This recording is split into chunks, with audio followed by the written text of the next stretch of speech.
ভাইরা আমার, আমি আপনাদের কাছে সর্বশেষ একটা প্রস্তাব দেই। এই বাংলাদেশে দুই ভাগে কাজ হচ্ছে। 9টা ইসলামী দল, বাংলাদেশ জামাত ইসলামী, মামুনুল হকের খেলাফত মজলিস আছে না নাই ধরে কোন, ওই যে শাইখুল হাদিস মাওলানা মামুনুল হক, চরমনার পীর সাহেব আছে না, ইসলামী শাসনতন্ত্র বাংলাদেশ আছে না, এরকম 9টা ইসলামী দল, জামাত ইসলামী একটা, এরকম 9টা ইসলামী দল তারা এক হয়ে গেছে। তারা কেবল বুঝতে পেরেছে ক্ষমতার চেয়ারগুলো আবু জেহেলের হাতে থাকলে কোনোদিন এই দেশে কোরআন কায়েম হবে না।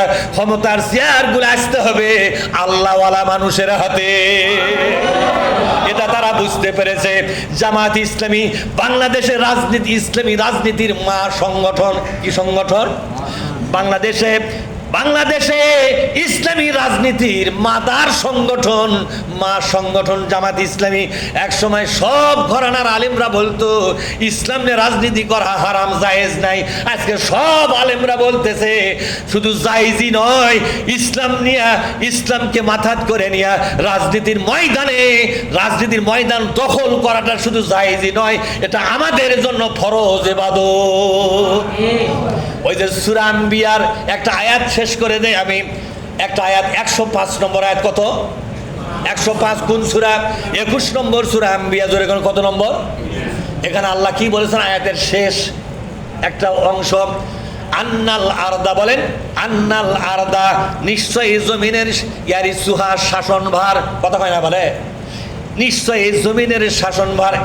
আরবি বাংলায় বলছি আন্নাল আরদা, বলেন নিশ্চয়। আরদা মানে জমিন, আরদা মানে কি? এই জমিনের ইয়ারিসুহা, এর শাসনভারের দায়িত্ব পালন করবে। ফয়সালা কে দিচ্ছেন? ইবাদিয়াস সালিহুন, আমার বান্দাদের ভিতর থেকে যারা আল্লাহওয়ালা সলিহীন বান্দারা এই জমিনের শাসনভার দেখভাল করবে। ফয়সালা কে দিয়েছে জোরে কোন? আজকে 9টা ইসলামী দল ঐক্যবদ্ধ হয়ে গেছে, বাংলাদেশে ইসলাম কায়েম করতে হবে। এই 9 দল ইসলাম কায়েমের জন্য তারা প্রতিজ্ঞা করেছে, জীবন যদি যাই জীবন দেব, সম্পদ যদি যাই সম্পদ দিব, বাংলাদেশে আবু জেহেলের শাসন ব্যবস্থা বিদায় করে দিয়া আল্লাহর নাজেল করা কোরআনকে আমরা কায়েম করব। এই আন্দোলনে আপনারা থাকতে রাজি আছেন নাকি? কারা কারা রাজি? একটু দুহাত তুলে দেখান তো, বলেন আয় আল্লাহ, বলেন আয় আল্লাহ। তোমার কোরআন বিজয় করার আন্দোলনে আমাদের মতো গুনাহগারদের কবুল করে নাও। বলেন আল্লাহুম্মা আমিন, আল্লাহুম্মা আমিন, আল্লাহুম্মা আমিন।